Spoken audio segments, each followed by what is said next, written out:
नमस्कार, स्वागत है एलएनएम नोट्स में। इस वीडियो में हम लोग बात करने वाले हैं pressure exerted by A gas या फिर आप कहिए pressure exerted by an ideal gas. ठीक है, क्योंकि हम लोग जो कंसीडर करने वाले हैं गैस वो आइडियल गैस ही रहेगा। तो हम लोगों ने पिछले वीडियो में देखा हुआ था काइनेटिक थ्योरी ऑफ गैसेस का अजम्पशंस या फिर पोस्टुलेट्स। क्या क्या पोस्टुलेट या अजम्पशंस था काइनेटिक थ्योरी का, वो हम लोगों ने देखा और उसी को मान लीजिए अब हम लोगों का एप्लीकेशन शुरू होगा। जो काइनेटिक थ्योरी का अजम्पशंस है उसी का जो है वो अब एप्लीकेशन स्टार्ट होगा। तो हम लोग शुरुआत कर रहे हैं pressure exerted by A gas या फिर एन आइडियल गैस। तो देखिए, सबसे पहले हम लोगों ने क्या किया है, एक कंटेनर लिया है। अब किसी भी तरह का कंटेनर ले सकते हैं आप, चाहे कोई भी शेप का कंटेनर हो, कोई गोल हो सकता है या फिर पेंटागन हो सकता है, हेक्सागन हो सकता है, ट्रायंगल कंटेनर हो सकता है, टेढ़ा हो सकता है, कुछ भी तरह का जो है वो शेप हो सकता है कंटेनर का जिसमें हम लोगों ने गैस भरा हुआ है। लेकिन हम लोग जो है वो यहाँ पे क्यूब शेप का एक कंटेनर ले रहे हैं ताकि हमारा कैलकुलेशन आसान हो।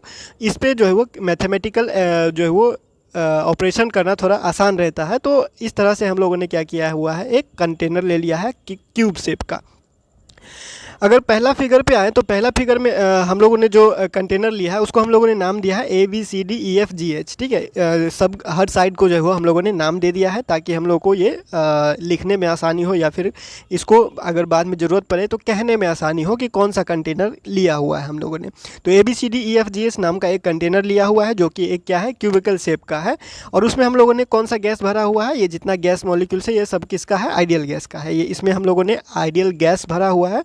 और हम लोगों को पता है काइनेटिक थ्योरी ऑफ गैसेस से कि ये जो मॉलिक्यूल्स होता है गैस का, वो क्या करता है, रैंडम डायरेक्शन में, किसी भी डायरेक्शन में क्या करता है, मोशन करता है। ना इसका कोई फिक्स लोकेशन होता है, ना कोई डायरेक्शन होता है कि इसी डायरेक्शन में होगा या फिर इसी डायरेक्शन में होगा। किसी भी डायरेक्शन में हो सकता है, किसी भी लोकेशन पे हो सकता है ये जो इसका मॉलिक्यूल्स है वो। अब देखिए, इसका जो साइड होता है, ये जो साइड है हम लोगों ने L लिया हुआ है, क्यूब का जो साइड है वो L लिया हुआ है। तो वॉल्यूम हो जाएगा V3, वॉल्यूम हो जाएगा L3, क्योंकि L साइड है। L साइड है तो हम लोगों ने जो वॉल्यूम लेंगे वो क्या हो जाएगा, हमारे पास L क्यूब हो जाएगा। L क्यूब वॉल्यूम हो गया। तो जो वॉल्यूम है हमारा कंटेनर का जो वॉल्यूम है L क्यूब, वही गैस का क्या हो जाएगा, वॉल्यूम हो जाएगा, क्योंकि इसी कंटेनर में हम लोगों ने गैस भरा हुआ है। तो जो वॉल्यूम हम लोगों का कंटेनर का होगा वही वॉल्यूम हम लोगों का क्या हो जाएगा, गैस का हो जाएगा। तो गैस का वॉल्यूम और कंटेनर का वॉल्यूम दोनों बराबर है किसके, L क्यूब के। और L क्यूब को हम लोगों ने एक सिंगल लेटर से रिप्रेजेंट किया है, यानी वॉल्यूम ऑफ द गैस या फिर वॉल्यूम ऑफ द कंटेनर को हम लोगों ने एक सिंगल लेटर से रिप्रेजेंट किया है जिसको हम लोगों ने कहा है V। और इस V को थोड़ा सा ऐसे टेढ़ा कर दिया क्योंकि हम लोगों ने वेलोसिटी भी लिखना है आगे। तो वेलोसिटी भी V से लिखा जाएगा, तो दोनों में कन्फ्यूज़न ना हो या दोनों एक जैसा ना लगे, इसीलिए हम लोग जो वेलोसिटी का V लिखेंगे वो डायरेक्ट ऐसे ही लिखेंगे, सीधा लिखेंगे। लेकिन जो वॉल्यूम लिखेंगे उसका V थोड़ा सा क्या कर देंगे, मोड़ देंगे, ताकि दोनों में अलग अलग डिफरेंस दिखे कि ये वॉल्यूम है और ये वेलोसिटी है। ठीक है, तो ये हम लोगों का पास ये सारा जो हम लोगों का हो गया, ये फर्स्ट फिगर का हो गया। तो देखिए, अब हम लोगों को निकालना क्या है, प्रेशर निकालना है। ठीक है, ये जो मॉलिक्यूल्स है, गैस का मॉलिक्यूल्स है, इसके द्वारा जो प्रेशर लगाया जा रहा है कंटेनर पे, उस प्रेशर को हम लोगों को निकालना है कि कितना प्रेशर लगाया जा रहा है, ताकि इस फॉर्मूला को हम लोग जनरलाइज कर सके सभी के लिए, बाकी सभी के लिए फॉर्मूला को जनरलाइज किया जा सके। तो इस प्रेशर को हम लोगों को निकालना है। तो देखिए, हर एक जो मॉलिक्यूल्स है सबका अलग अलग डायरेक्शन में मोशन है, अलग अलग स्पीड है।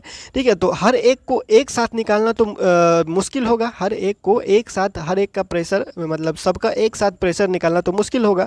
तो हम लोग क्या करेंगे, एक मॉलिक्यूल लेंगे, कोई एक मॉलिक्यूल गैस का, कोई भी एक मॉलिक्यूल, चाहे कोई भी डायरेक्शन में हो, एक्स डायरेक्शन में मूव कर रहा हो, वाई डायरेक्शन में मूव कर रहा हो, जेड डायरेक्शन में मूव कर रहा हो, किसी भी एक डायरेक्शन में अगर गैस का मॉलिक्यूल्स मूव कर रहा है तो उसको हम लोग ले लेंगे, किसी एक मॉलिक्यूल को लेंगे और उसको पहले एक डायरेक्शन में निकाल लेंगे। उसका वेलोसिटी वगैरह और कितना प्रेशर वो लगा रहा है वो हम लोग निकाल लेंगे पहले, एक डायरेक्शन और एक मॉलिक्यूल का एक डायरेक्शन में वेलोसिटी और प्रेशर कितना लग रहा है, उसके वजह से वॉल पे जो फेस है इसका, कंटेनर का जो फेस है चारों तरफ या फिर जो साइड है, 6 साइड, कितना जो है वो लग रहा है एक्स डायरेक्शन में, वो हम लोग पहले निकालेंगे। फिर वाई और जेड के लिए जनरलाइज करेंगे और बाकी एक मॉलिक्यूल के लिए अगर हम लोग निकाल लिए तो बाद में n मॉलिक्यूल्स, जितना टोटल नंबर ऑफ जो मॉलिक्यूल्स है गैस का कंटेनर में, सबके लिए हम लोग क्या कर देंगे, एक एवरेज निकाल लेंगे। ठीक है, तो हम उससे जो है वो एक आइडिया हम लोगों के पास आ जाएगा, एक हमारे पास जो है वो प्रेशर आ जाएगा कि ये गैस मॉलिक्यूल सब जो है वो इस गैस की वजह से कितना प्रेशर लग रहा है कंटेनर पे, ठीक है। तो ये एक बेसिक आइडिया रहेगा। और प्रेशर निकालने के लिए हम लोगों को पता है प्रेशर होता क्या है, तो force acting per unit area होता है। तो हम लोगों को चाहिए फोर्स और चाहिए एरिया, ठीक है। तो एरिया तो हम लोगों को पता है क्योंकि इसका साइड एल है तो एरिया हो जाएगा एल स्क्वायर, ठीक है। साइड स्क्वायर होता है एरिया, तो एल स्क्वायर हो जाएगा एरिया। तो एरिया हम लोगों को पता चल गया, इसका कहानी खत्म। फोर्स के बारे में बात करें तो देखिए Newton second law of motion के को देखिए अगर हम लोग पहले ही, और काइनेटिक थ्योरी ऑफ गैस को हम लोगों ने पहले कहा था कि न्यूटन्स लॉ भी उसमें जो है वो शामिल होगा। और हम लोग कुछ स्टैटिस्टिकल अप्रोच भी करेंगे, तो जो एवरेज निकालना होगा वो थोड़ा जो है वो स्टैटिस्टिकल तरफ चला जाएगा। और हमारा जो मोमेंटम आएगा या फिर वेलोसिटी और जो एक्सीलरेशन वगैरह ये सारा चीज़ जो कंसीडर किया जाएगा फोर्स के लिए, वो न्यूटन्स लॉ से आएगा, Newton second law of motion से आएगा। तो Newton second law of motion में हम लोग को जो फोर्स होता है वो F into M, F is equal to M into A तरह से लिख सकते हैं। तो आप फोर्स दो तरह से लिख सकते हैं, ठीक है। फोर्स लिखने के लिए आप मास इंटू एक्सेलरेशन का जो रास्ता है वो भी ले सकते हैं, वेलोसिटी फिर एक्सेलरेशन उसके रास्ता में। जैसे कोई एक में कंटेनर का हम लोग कोई एक थोड़ा सा वॉल्यूम के लिए हम लोग उस वॉल्यूम में जो है पार्टिकल का जो बिहेवियर है वो निकाल के फिर एक्सेलरेशन वगैरह से कनेक्ट करके हम लोग जो है वो बाद में फोर्स निकाल सकते हैं। लेकिन हम लोग इसमें क्या करेंगे, हम लोग को ये पता है कि जो मोमेंटम का चेंज होता है, rate of change of momentum होता है, वही फोर्स होता है न्यूटन सेकेंड लॉ के हिसाब से, ठीक है। तो ये हम लोग का एक आइडिया बेसिक होना चाहिए, तभी आप जाके आगे फोर्स निकालेंगे। और उस फोर्स को हम लोग क्या करेंगे, एरिया से डिवाइड करेंगे तो हमारे पास प्रेशर आ जाएगा और बाद में वो सब के लिए जनरलाइज कर दिया जाएगा। तो ये एक बेसिक आइडिया है। तो हम लोगों ने जो दूसरा फिगर लिया हुआ है उसमें हम लोगों ने क्या किया, एक मॉलिक्यूल लिया है जिस मॉलिक्यूल का नाम W है। इस मॉलिक्यूल का नाम जो बुक है हम लोगों के पास हीट एंड थर्मोडायनेमिक्स वाला ब्रिजलाल वाला, उसमें P मॉलिक्यूल लिया हुआ है। या फिर आप जो हम लोगों के पास जो गर्ग बंसल और घोष का बुक है उसमें ग्रुप बना के लिया हुआ है, ठीक है। तो ये थोड़ा सा देखने में सिंपल और आपको एग्ज़ाम में जो है वो ज़्यादा परेशान नहीं करेगा। तो हम लोगों ने इस तरह से दूसरा टाइप का लिया हुआ है जो ब्रिजलाल वाला बुक में है। तो अगर उसमें देखें तो उसमें P मॉलिक्यूल लिया हुआ है, P नाम दिया हुआ है, लेकिन हम लोगों ने यहाँ उसको चेंज कर दिया है, W मॉलिक्यूल दे दिया है। क्योंकि देखिए P जो है वो मोमेंटम के लिए भी आ जाता है, प्रेशर के लिए भी आ जाता है, तो बाद में बहुत ज़्यादा कन्फ्यूजन हो जाएगा। अगर हम लोग लिखना चाहेंगे तो P मॉलिक्यूल भी लिखा जाएगा, फिर P मोमेंटम भी लिखा जाएगा, P प्रेशर के लिए भी आ जाएगा, तो बहुत कन्फ्यूजन हो जाएगा। अगर थोड़ा सा भी लिखने में मिस्टेक होता है, स्मॉल से कैपिटल, कैपिटल से स्मॉल, तो थोड़ा कन्फ्यूजन हो जाएगा। इसलिए हम लोगों ने P के जगह पे W ही लिख दिया। चाहे नाम कोई भी नाम हो सकता है, नाम से कोई फ़र्क नहीं पड़ता, हम लोग का रिजल्ट आना चाहिए। तो हम लोगों ने क्या किया, एक मॉलिक्यूल लिया है जिसका नाम W रख दिया है। और उसको हम लोगों ने क्या किया, उसका वेलोसिटी अब क्या कर रहे हैं, तीनों डायरेक्शन में ले रहे हैं।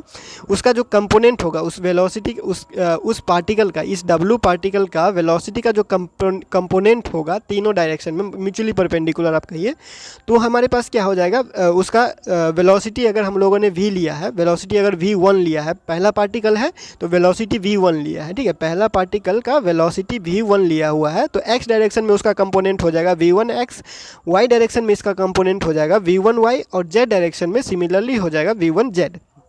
तो ये तीनों कंपोनेंट हो गया हमारे पास। और इस फेस को हम लोगों ने नाम दिया, ये जो इस तरह इस साइड जो फेस है BCFG वाला जो फेस है, इस फेस को हम लोगों ने फेस 2 नाम दिया हुआ है। और ये हमारे पास जो फेस है इस तरह का जो फेस है, इस साइड वाला फेस, इसको हम लोगों ने फेस 1 नाम दिया हुआ है, ठीक है। तो अब होगा क्या है ये समझिए, ये फेस 1 की तरफ एक मॉलिक्यूल है, ठीक है। फेस 1 की तरफ एक मॉलिक्यूल है और ये मॉलिक्यूल V1x वेलोसिटी से, मतलब कि x डायरेक्शन में V1 वेलोसिटी से, यानी V1x वेलोसिटी से ये इस तरफ मूव कर रहा है, ठीक है। इस तरफ मूव कर रहा है, मोशन कर रहा है x डायरेक्शन में, और इस फेस 2 से जाके टकराता है। इस फेस 2 से जाके टकराता है तो ये कितना डिस्टेंस ट्रेवल करेगा, अगर यहाँ से यहाँ तक इसको जाना है, ट्रेवल करेगा ये, तो ये कितना डिस्टेंस ट्रेवल करेगा, L डिस्टेंस ट्रेवल करेगा। क्योंकि साइड का डिस्टेंस कितना है, इसका साइड का लेंथ कितना है, इसका L है, ठीक है। तो ये जो मॉलिक्यूल है वो x डायरेक्शन में L जो है वो डिस्टेंस ट्रेवल करेगा, तब जाके ये फेस 2 से टकराएगा, तब जाके ये फेस 2 से टकराएगा, ठीक है। फेस 2 से टकराने के बाद ये वापस भी आएगा, क्योंकि हम लोगों को पता है जो कोलिजन होता है वो इलास्टिक कोलिजन होता है। तो ये परपेंडिकुलरली वापस आएगा, जिस तरह से गया है उसी तरह से वापस आएगा। इसका बाकी कोई कंपोनेंट नहीं आएगा, कोई टेंजेंशियल कंपोनेंट वगैरह नहीं आएगा, क्योंकि इसका परपेंडिकुलर ये परफेक्टली इलास्टिक कोलिजन है। तो परफेक्टली इलास्टिक कोलिजन है तो जिस तरह से ये टकराया हुआ है उसी तरह से वापस आएगा और उसी मोमेंटम से वापस आएगा, क्योंकि पार्टिकल है तो कुछ मास होगा, तो मास को हम लोगों ने m माना हुआ मान लेते हैं, ठीक है। मास अगर m है इस पार्टिकल का, हर एक मॉलिक्यूल का मास m है, ठीक है। हर एक मॉलिक्यूल का मास m है और जितना मॉलिक्यूल है इसमें सब का जो नंबर है वो n है, मतलब टोटल नंबर ऑफ मॉलिक्यूल कितना है, n है, ठीक है। ये जो मास और वेलोसिटी मिलके क्या बनता है, मोमेंटम। मास इंटू वेलोसिटी होता है मोमेंटम, ठीक है। तो जिस मोमेंटम से ये इसके साथ टकराता है उसी मोमेंटम से ये क्या करेगा, वापस आएगा, क्योंकि आप लोगों को पता है यहाँ पे कोई मोमेंटम का लॉस नहीं होने वाला, कोई एनर्जी का लॉस होने वाला नहीं है, परफेक्टली इलास्टिक कोलिजन है। तो यहाँ पे जो जिस मोमेंटम से टकराया इसी मोमेंटम से वापस आया, तो जो मोमेंटम से ये वापस आ रहा है तो m इंटू v1x मोमेंटम तो यही रहेगा, क्योंकि v1 वेलोसिटी है और x डायरेक्शन में मूव कर रहा है। तो उस तरह से हम लोगों ने ये वेलोसिटी लिया हुआ है इस पार्टिकल का, और मास है इस पार्टिकल का m, पार्टिकल या मॉलिक्यूल, ठीक है। तो इसका हम लोगों ने ये मोमेंटम रखा और ये मोमेंटम वापस आ रहा है टकराने के बाद, लेकिन उल्टे डायरेक्शन में आ रहा है। गया था x डायरेक्शन में और आ रहा है निगेटिव x डायरेक्शन में, उल्टा डायरेक्शन में वापस आ रहा है। तो ये मोमेंटम का साइन क्या हो जाएगा, निगेटिव हो जाएगा। mv1x ही रहेगा लेकिन निगेटिव हो जाएगा, लेकिन कितना हो जाएगा, निगेटिव हो जाएगा, ठीक है। तो चेंज इन मोमेंटम क्या हो जाएगा, इनिशियल मोमेंटम mv1x है और फाइनल मोमेंटम माइनस mv1x है। तो चेंज इन मोमेंटम क्या हो जाएगा, initial momentum minus final momentum, initial momentum minus final momentum, ठीक है। तो वही चीज़ हम लोग यहाँ पे कर रहे हैं, ठीक है। ये वेलोसिटी का कंपोनेंट लिखा हुआ है, जो चीज़ आप लोगों को कहा गया वही चीज़ यहाँ पे लिखा गया है। अब हम लोग जो है वो यहाँ पे देखिए फाइनल मोमेंटम जो है वो क्या है, माइनस mv1x है। तो चेंज इन मोमेंटम कितना हो जाएगा, कोलिजन के बाद, टकराने के बाद जो चेंज इन मोमेंटम में जो चेंज हुआ वो कितना हुआ, तो इनिशियल माइनस फाइनल दोनों मिला के क्या हो जाएगा, 2mv1x, ठीक है। माइनस कर रहे हैं और माइनस यहाँ साइन पहले से, तो दोनों मिलके प्लस हो जाएगा और यहाँ पे हमारे पास आ जाएगा 2mv1x। ये हो गया चेंज इन मोमेंटम, टकराने के बाद जो मोमेंटम में चेंज आया मॉलिक्यूल का, ये हमारे पास ये निकल के आ चुका है, ठीक है। अब देखिए हम लोग क्या करेंगे, ये जो चेंज इन मोमेंटम हुआ है ये डायरेक्शन हम लोग का उल्टा है, वो तो हम लोग को पता है, लेकिन जो टकराने के बाद देखिए इधर से गया तो l डिस्टेंस ट्रेवल किया, इधर से गया तो l डिस्टेंस ट्रेवल किया, फिर उधर से आया तो फिर l डिस्टेंस ट्रेवल करेगा, क्योंकि यहाँ से यहाँ तक का दूरी l है, यहाँ से यहाँ तक का दूरी l है, ठीक है। तो परफेक्टली इलास्टिक है, तो यहाँ से यहाँ जाके टकराया, वन फेस से दूसरे फेस में जाकर टकराया ये मॉलिक्यूल, और फिर दूसरे फेस से पहला फेस में वो वापस आएगा, तो l डिस्टेंस ट्रेवल करेगा। तो टोटल डिस्टेंस कितना ट्रेवल किया, 2l, l plus l 2l, ठीक है। तो अब अगर हम लोगों को टाइम निकालना है कि ये टकराने में समय कितना लगा, इसको टाइम इंटरवल कितना था इसके कोलिजन के बीच में, 2 सक्सेसिव कोलिजन या जो इम्पैक्ट कोलिजन कहिए या फिर इम्पैक्ट कहिए, उसके बीच में जो समय लगा, अब समय कितना लगा वो निकालना है। तो हम लोगों को पता है टाइम जो है वो बराबर, अगर टाइम निकाले तो वो हमारे पास होता है डिस्टेंस, और हम लोग अगर जो स्पीड है उसको डिवाइड कर दें, क्योंकि देखिए जो टाइम इंटू स्पीड अगर कर देते हैं तो हम लोग को डिस्टेंस मिलता है। डिस्टेंस बराबर क्या होता है, स्पीड इंटू टाइम होता है, ठीक है। डिस्टेंस बराबर स्पीड इंटू टाइम होता है। तो टाइम बराबर निकालने के लिए distance divided by speed, distance divided by speed, और डिस्टेंस है हमारे पास 2l, डिस्टेंस कितना है 2l, यहाँ पे टोटल डिस्टेंस कितना ट्रेवल किया है मॉलिक्यूल, 2l डिस्टेंस ट्रेवल किया है, l जाने के लिए और l वापस आने के लिए, ठीक है। तो इतना हम लोगों के पास डिस्टेंस है, और स्पीड कितना है, तो इसका v1x स्पीड है, क्योंकि इसी स्पीड से, इसी वेलोसिटी से ये क्या कर रहा है, मूव कर रहा है, ठीक है। x डायरेक्शन में मूव कर रहा है v1 वेलोसिटी से, तो v1x है, ठीक है। तो इसको हम लोग क्या करेंगे, 2l बाई v1x हो जाएगा ये टाइम, डेल्टा t, क्योंकि चेंज इन टाइम है, यानी कि जो इंटरवल है उसको हम लोगों ने डेल्टा t लिया हुआ है, और डेल्टा टी बराबर हमारे पास है 2l/v1x, सेकेंड, टाइम का यूनिट जो है वो हम लोगों ने सेकेंड ले लिया है, ठीक है। तो ये हमारे पास आ चुका है, टाइम निकल चुका है, मोमेंटम हम लोगों को पता है, वेलोसिटी पता है, ठीक है। अब देखिए हम लोगों को निकालना होगा कि rate of change of momentum क्या होता है, क्योंकि rate of change of momentum ही फोर्स देगा हम लोगों को। तो rate of change of momentum कैसे निकालेंगे, कि ये जो ये जो हमारे पास rate of change of momentum होगा, यानी कि मोमेंटम का चेंज पर यूनिट टाइम, ठीक है, मोमेंटम का change per unit time delta P by delta T. तो चेंज इन मोमेंटम तो हम लोगों को पता है, चेंज इन मोमेंटम हम लोगों ने निकाला हुआ है, ये है हमारे पास चेंज इन मोमेंटम। और डेल्टा टी भी हम लोग निकाल चुके हैं, अब डेल्टा टी भी निकाल चुके हैं। तो दोनों को क्या करेंगे, डिवाइड कर देंगे। तो दोनों को अगर डिवाइड करेंगे, चेंज इन मोमेंटम ये हो गया और टाइम इंटरवल ये हो गया, तो दोनों को डिवाइड करेंगे तो ये v1x ऊपर चला गया, जो v1 स्क्वायर एक्स हो जाएगा, और 2 से 2 कैंसिल हो गया, तो यहाँ पे बचा सिर्फ l, तो m बाई एल आ चुका है, ठीक है। तो अब वही आप लोगों को बता दिया गया पहले ही, न्यूटन सेकेंड लॉ के हिसाब से जो change in rate of change of momentum होता है वो फोर्स होता है, और फोर्स जो होता है वो इसी के बराबर हो जाएगा, क्योंकि यही तो क्या है, rate of change of momentum है, यही rate of change of momentum है, और rate of change of momentum ही फोर्स है। तो यही फोर्स हो गया, यही फोर्स हो गया। और ये फोर्स किसके वजह से है, ये है सिर्फ और सिर्फ W पार्टिकल, जो एक पार्टिकल हम लोगों ने लिया x डायरेक्शन में, उसके वजह से। अगर हम लोग इसको पूरे n के लिए निकालें, मतलब कि टोटल पार्टिकल टोटल डायरेक्शन में निकालें, तो ये पहले x है, ठीक है। अब y के लिए निकालेंगे, फिर z के लिए निकालेंगे, तीनों डायरेक्शन में निकालेंगे, फिर एवरेज कर देंगे सबके लिए, सबका जितना मॉलिक्यूल्स है n मॉलिक्यूल्स, उसको एवरेज करके निकाल देंगे, तो सारा हमारे पास निकल जाएगा प्रेशर। तो ये फोर्स हमारे पास जो है वो Fx जो निकला वो m डिवाइडेड बाई एल, और ये जो v1x स्क्वायर है, ये v1x स्क्वायर है, यानी कि जो हमारे पास एक पार्टिकल x डायरेक्शन में, फिर दूसरा पार्टिकल x डायरेक्शन में, तीसरा पार्टिकल x डायरेक्शन में, ऐसे करते करते n पार्टिकल x डायरेक्शन में मूव कर रहा होगा, ठीक है। तो हम लोगों ने सबको क्या कर दिया, यहाँ पे लेके आ गए, और इसके जगह पे हम लोग क्या कर सकते हैं, n भी लिख सकते हैं, या फिर कहीं कहीं आपको समेसन भी दिखेगा। तो समेसन भी इसी तरह, यही एक मान लीजिए कि इसी को एक तरह से समेसन लिखा जा सकता है, क्योंकि समेसन भी क्या होता है, प्लस ही होता है। अगर हम लोग इसको वी आई पार्टिकल ले ले, वी आई मॉलिक्यूल ले ले, वी आई वेलोसिटी ले ले, तो वी आई जो है वो सब के लिए, n के लिए अगर हम लोग प्लस करेंगे तो i इज इक्वल टू 1 से लेके n कर देंगे, तो वही चीज़ हमारे पास फिर यही चीज़ कह रहा है घुमा फिरा के। तो समेसन की तरह से भी लिख सकते हैं और इस तरह से भी लिख सकते हैं, क्योंकि यहाँ पे वही चीज़ बता रहे हैं कि ये जो वेलोसिटी है वो एक पार्टिकल का x डायरेक्शन में, फिर दूसरे पार्टिकल का x डायरेक्शन में, तीसरे पार्टिकल का x डायरेक्शन में, फिर ऐसे करते करते n पार्टिकल का, जितना नंबर ऑफ पार्टिकल है सबका वेलोसिटी किसके कौन सा डायरेक्शन में, x डायरेक्शन में। फोर्स ये हो गया x डायरेक्शन में जितने भी पार्टिकल है सबके लिए। अब इस force acting per unit area हम लोगों को पता है प्रेशर होता है, और force acting per unit area pressure होता है, तो और प्रेशर जो है वो एरिया हम लोगों के पास क्या पता है, एल स्क्वायर है। तो ये क्या हो जाएगा, m डिवाइडेड बाई एल, ये जो m डिवाइडेड बाई एल है इसमें क्या हो जाएगा, एल स्क्वायर इंटू हो जाएगा, तो ये क्या हो जाएगा, एल स्क्वायर एरिया है, तो एरिया इंटू यहाँ पे हो जाएगा, तो ये क्या हो जाएगा, एल क्यूब हो जाएगा, तो m बाई एल क्यूब हो जाएगा, और ये सारा का सारा वैसे ही रह जाएगा। तो हम लोगों के पास आ चुका है ये प्रेशर, x डायरेक्शन में जो प्रेशर लग रहा है मॉलिक्यूल्स की वजह से, ये हमारे पास निकल के आ चुका है। अब ये x डायरेक्शन में जैसे हम लोगों ने निकाला, सिमिलरली सेम वैसे ही हम लोग क्या कर सकते हैं, y डायरेक्शन में भी निकाल सकते हैं और z डायरेक्शन में भी निकाल सकते हैं। तो बस x के जगह पे y पुट कर देना है, बाकी सब कुछ वैसा ही रहेगा, ठीक है। तो y के डायरेक्शन में भी सेम वैसा ही रहेगा, बस x के जगह पे y लिख दिया गया, z के डायरेक्शन में भी सेम वैसा ही प्रेशर रहेगा, बस x के जगह पे y लिख दिया गया है।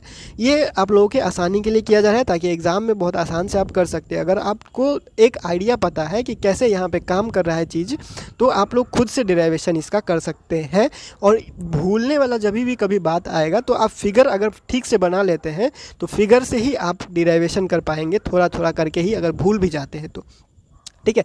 अब हम लोग को टोटल प्रेशर निकालना है, ठीक है, टोटल प्रेशर निकालना है, जितना n मॉलिक्यूल्स है, पूरा का पूरा n मॉलिक्यूल्स के लिए जो टोटल प्रेशर निकालेंगे वो निकालना है। तो देखिए वेलोसिटी का अगर बात करेंगे, तो ये वेलोसिटी तो ऐसा नहीं है कि सबका एक ही साथ एक जैसा मूव कर रहा है सब, ठीक है। तो सबका निकालने के लिए जैसे क्या होता है कि अगर जैसे हम लोग एक जगह से, कोई मान लीजिए कोई स्कूल से या फिर घर से ऑफिस जा रहा है, ठीक है, घर से क्या कर रहा है, ऑफिस जा रहा है, तो घर से ऑफिस जाने के क्रम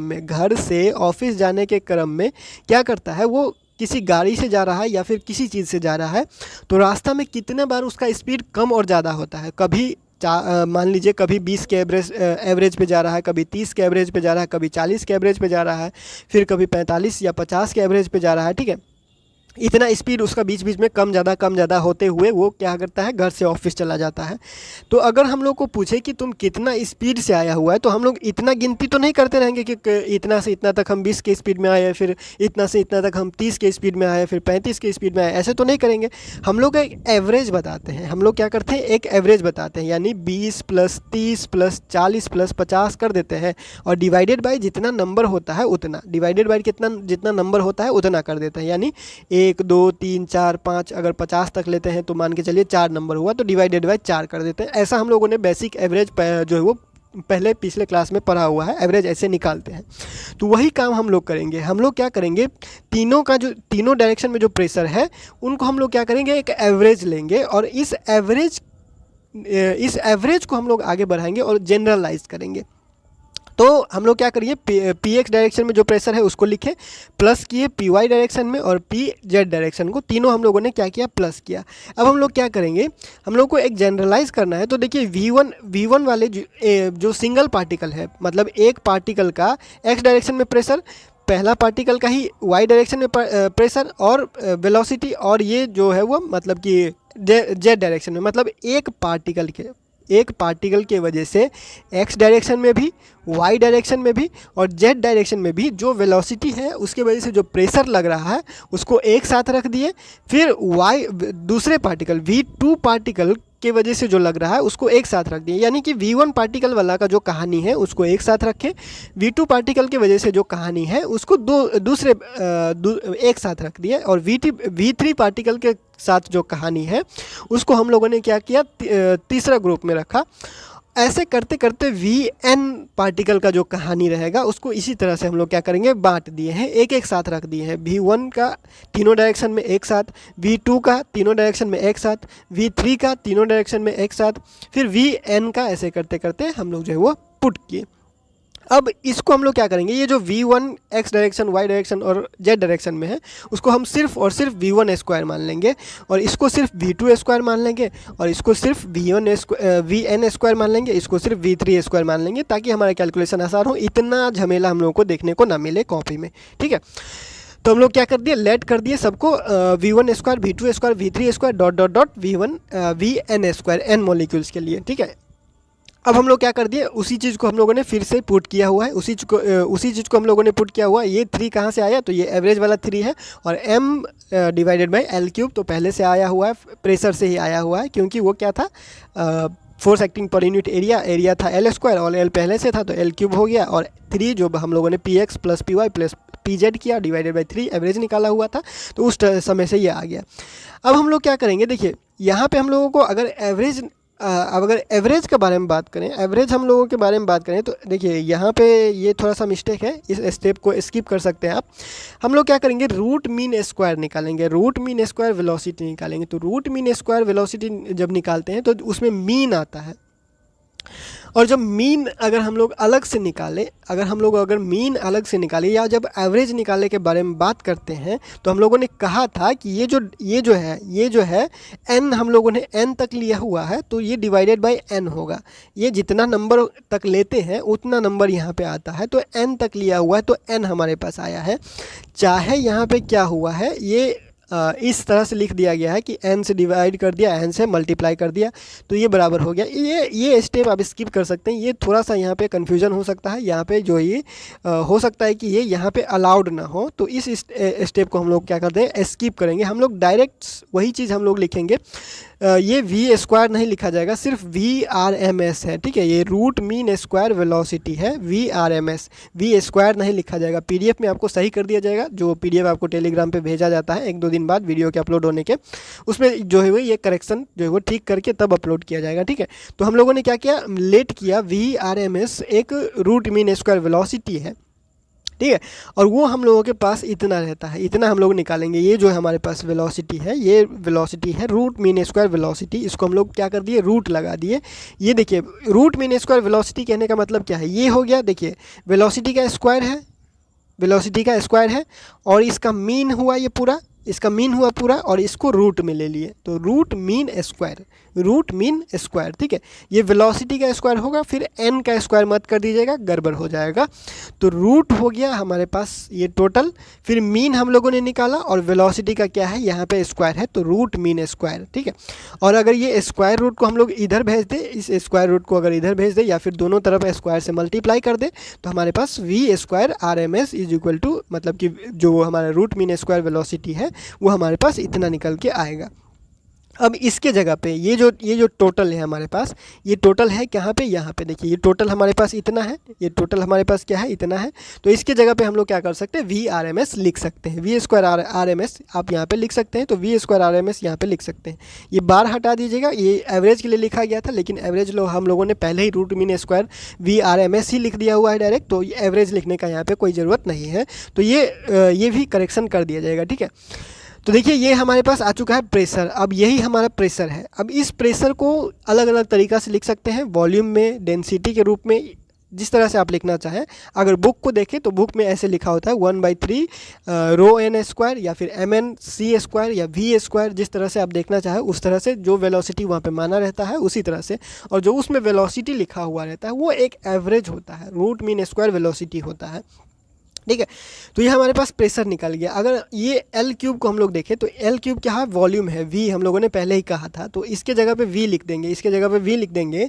तो अगर एन बाई वी करेंगे, एन बाई वी अगर हम लोग करें, इसके जगह पे कैपिटल एन लिख दें, इसके जगह पे क्या कर दें, कैपिटल एन लिख दें, तो ये क्या हो जाएगा, देखिए अगर ये हो जाएगा 1/3, यहाँ से 1/3 ये बाहर आ चुका है, और m हो जाएगा, ठीक है। और n और ये v है, l क्यूब हो गया v, तो n बाई वी को अगर कैपिटल v लिख दें, और ये v आर एम एस, ये वी आर एम एस यानी रूट मीन स्क्वायर वेलोसिटी, तो ये हमारे पास प्रेशर आ चुका है। यही होता है इसका वैल्यू, ठीक है, यही होता है इसका वैल्यू। कहीं कहीं पे स्मॉल n लिखा जाता है, कहीं कहीं पे कैपिटल n लिखा जाता है, क्योंकि उन लोगों का जो लेट करने का तरीका होता है, कोई n जो है वो टोटल नंबर ऑफ मॉलिक्यूल्स ले लेता है, और कैपिटल स्मॉल n कभी कभी जो है वो टोटल नंबर ऑफ मॉलिक्यूल्स ले लेता है। तो हम लोगों ने यहाँ पे स्मॉल n है उसको टोटल नंबर ऑफ मॉलिक्यूल्स ले लिया हुआ है, इसीलिए हमारे पास यहाँ कैपिटल n आ रहा है। तो उससे कोई फ़र्क नहीं पड़ता है। आप चाहें तो इसको चेंज कर सकते हैं। जब आप लोग अज्यूम करते हैं कि लेट n बराबर इतना, या मतलब n बराबर ये, तो उसी समय आप चेंज कर सकते हैं, तो यहाँ पर भी चेंज हो जाएगा, ठीक है। तो ये हमारे पास क्या था, प्रेशर था। अब इस प्रेशर को दूसरे फॉर्म में भी लिख सकते हैं, डेंसिटी के फॉर्म में लिख सकते हैं। तो मास बाय वॉल्यूम हम लोगों को पता है क्या होता है, मास बाय वॉल्यूम हम लोगों को पता है डेंसिटी होता है। तो अगर इसको, ये जो m है, ये m क्या है, एक मॉलिक्यूल का मास था, ये m क्या था, एक मॉलिक्यूल का मास था।